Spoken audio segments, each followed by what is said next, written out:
السلام علیکم محترم ناظرین، آج کی اس ویڈیو میں ہم آپ کو عبداللہ ذوالبجادین رضی اللہ تعالیٰ عنہ کے ایمان لانے کا واقعہ بیان کریں گے۔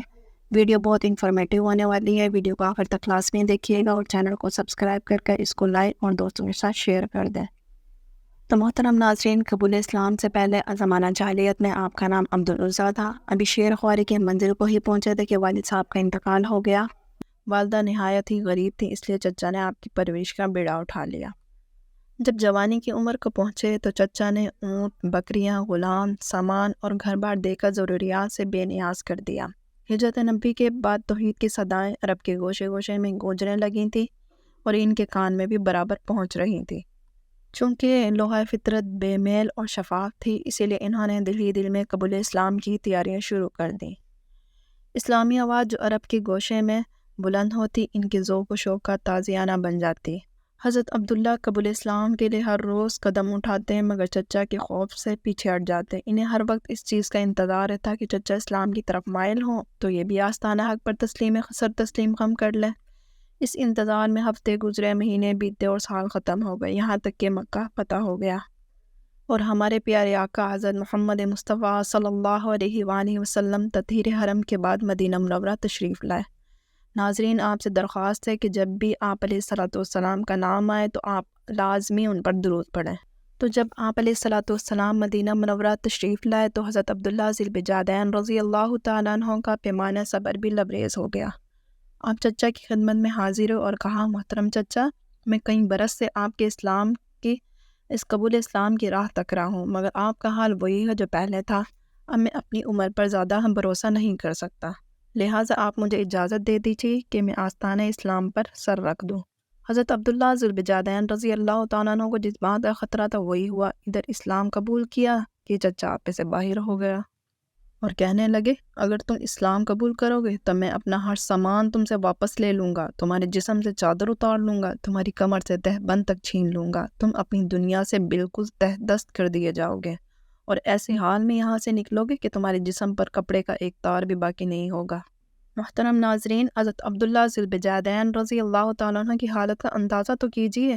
چچا کے الفاظ سے انہیں معلوم ہو رہا تھا کہ گویا اللہ تعالیٰ نے موجودات عالم کو ایک مینڈا بنا کر ان کے سامنے رکھ دیا ہو اور پھر حکم دیا، یہ ہے تمہاری زندگی، اسے حضرت ابراہیم خلیل اللہ علیہ السلام کی طرح ذبح کر دو۔ حضرت عبداللہ ذوالبجادین رضی اللہ تعالیٰ عنہ ایک لمحے کی تاخیر کے بغیر اس ذبح عظیم کے لیے تیار ہو گئے۔ فرمایا، اے چچا، میں مسلمان بھی ہوں گا اور آپ علیہ الصلوۃ والسلام کی اتباع بھی ضرور کروں گا اور آپ کو آپ کا مال و اسباب مبارک ہو۔ اور حضرت عبداللہ ذوالبجادین رضی اللہ تعالیٰ عنہ نے چچا کے تقاضے کے مطابق اپنا لباس اتارا، جوتے اتار دیے، چادر اتار دی اور اس حال اور تہبند تک بھی اتار دیا اور دیوار کے اوٹ میں جا بیٹھے۔ جب ماں نے دیکھا تو ماں کو غیرت آ گئی، تو ماں نے ایک چادر حضرت عبداللہ ذوالبجادین رضی اللہ تعالیٰ عنہ کی طرف پھینکی تو حضرت عبداللہ رضی اللہ تعالیٰ عنہ نے اس کے دو ٹکڑے کیے، ایک ٹکڑا اپنے جسم پر باندھ لیا اور دوسرے کو ازار بند بنا لیا اور مسجد نبوی کی طرف روانہ ہو گئے۔ رات کی تاریکی اپنی قوت ختم کر چکی تھی، کائنات سورج کا استقبال کرنے کے لیے بیدار ہو رہی تھی، پرندے اللہ رب العزت کی حمد میں مصروف تھے۔ حضرت عبداللہ ذوالبجادین رضی اللہ تعالیٰ عنہ تاروں کی چھاؤں میں مسجد نبوی میں داخل ہوئے اور ایک دیوار کے ساتھ ٹیک لگا کر آفتاب ہدایت کے طلوع کا انتظار کرنے لگے۔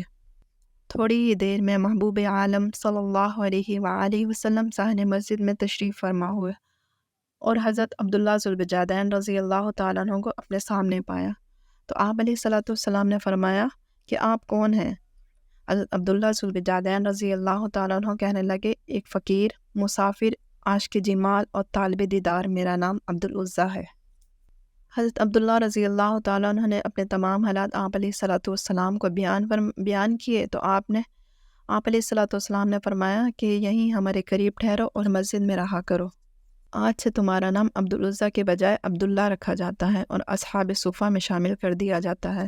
تو ناظرین، حضرت عبداللہ وہیں اپنے دوسرے ساتھیوں کے ساتھ قرآن پاک سیکھتے اور آیات ربانی کو دن بھر بڑے ہی ولولے اور جوش سے پڑھتے رہتے تھے۔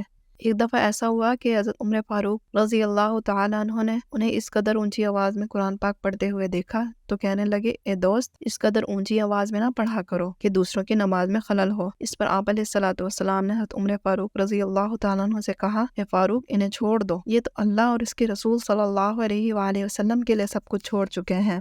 رجب 9 ہجری کو اطلاع ملی کہ عرب کے تمام عیسائی قبائل کیسے روم کے جھنڈے تلے جمع ہو گئے ہیں اور وہ رومی فوجیوں کے ساتھ مل کر عام مسلمانوں پر حملہ آور ہو رہے ہیں، تو آپ علیہ الصلوۃ والسلام نے اعلان جہاد فرما دیا۔ چونکہ حضرت عبداللہ رضی اللہ تعالیٰ عنہ پہلے ہی ولولہ جہاد سے لبریز تھے، تو یہ آپ علیہ الصلوۃ والسلام کی خدمت میں حاضر ہوئے اور کہنے لگے، یا رسول اللہ، کہ آپ دعا فرما دیں میں اللہ کی راہ میں شہید ہو جاؤں۔ آپ علیہ الصلوۃ والسلام نے فرمایا، تم کسی درخت کا چھلکا توڑ لاؤ۔ اس پر حضرت عبداللہ ذو البجادین رضی اللہ تعالیٰ عنہ درخت کا چھلکا لے کر خوشی خوشی آپ علیہ الصلوۃ والسلام کی خدمت میں حاضر ہوئے۔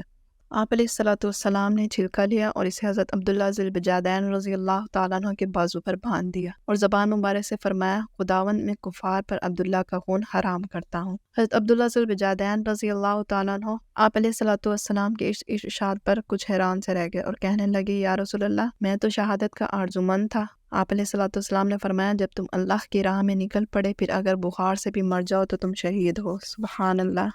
اسلامی فوج تبوک پہنچ چکی تھی اور حضرت عبداللہ ذو البجادین رضی اللہ تعالیٰ عنہ کو واقعی بخار ہو گیا۔ آپ علیہ الصلوۃ والسلام کو حضرت عبداللہ رضی اللہ تعالیٰ عنہ کے بخار کی اطلاع دی گئی تو آپ علیہ الصلوۃ والسلام حضرت عبداللہ رضی اللہ تعالیٰ عنہ کے پاس آئے اور ان کا سر اپنی گود مبارک میں رکھا اور فرمانے لگے، اے عبداللہ، کیسا محسوس کر رہے ہو؟ تو حضرت عبداللہ ذو البجادین رضی اللہ تعالیٰ عنہ کہنے لگے، یا رسول اللہ، زندگی میں آنے کا مقصد پورا ہو گیا، میرا چہرہ آسمان کی طرف ہے اور آپ علیہ الصلوۃ والسلام کو دیکھ دیکھ کر اس دنیا سے رخصت ہو رہا ہوں۔ اب ناظرین دیکھیے، وہ حضرت عبداللہ جنہوں نے دین کی خاطر اللہ کی محبت اور آپ علیہ الصلوۃ والسلام کی محبت کے لیے برہنہ ہونا قبول کر لیا، آج انہیں دفنانے کے لیے کفن نہیں ملتا، تو اللہ رب العزت نے ان کا کفن آپ علیہ الصلوۃ والسلام کی چادر مبارک کو بنا دیا۔ سبحان اللہ۔ ابن حارث فرنی سے روایت ہے کہ رات کا وقت تھا، حضرت بلال رضی اللہ تعالیٰ عنہ کے ہاتھ میں چراغ تھا، حضرت ابو بکر صدیق رضی اللہ تعالیٰ عنہ اور حضرت عمر فاروق رضی اللہ تعالیٰ عنہ اپنے ہاتھوں سے میت کو لحد میں اتار رہے تھے۔ خود آپ علیہ الصلوۃ والسلام قبر کے اندر کھڑے تھے اور حضرت عمر سے فرما رہے تھے، اپنے بھائی کو ادب سے لحد میں اتارو۔ جب میت لحد میں رکھ دی گئی تو آپ علیہ الصلوۃ والسلام نے فرمایا، اینٹیں میں خود رکھوں گا۔ چنانچہ رسول اللہ صلی اللہ علیہ وآلہ وسلم نے اپنے دست مبارک سے قبر میں اینٹیں لگائیں اور جب تدفین مکمل ہو گئی تو ہاتھ اٹھائے اور فرمایا، الہی، میں آج شام تک مرنے والے سے خوش رہا ہوں، آپ بھی اس سے راضی ہو جائیں۔ ناظرین، جب حضرت عمر فاروق رضی اللہ تعالیٰ عنہ نے یہ منظر دیکھا تو کہنے لگے، کاش کہ آج اس قبر میں دفن ہونے والا میں ہوتا۔ تو ناظرین، یہ تھی ہماری آج کی ویڈیو، امید کرتی ہوں کہ آپ کو پسند آئی ہوگی۔ اگر آپ اس چینل پر نئے ہیں تو اس چینل کو سبسکرائب کر کے اپنی رائے کا اظہار کمنٹ سیکشن میں ضرور دیجیے گا تاکہ ہمیں مزید انفارمیٹیو ویڈیو بنانے کی موٹیویشن ملتی رہے۔ اجازت چاہتی ہوں، فی امان اللہ۔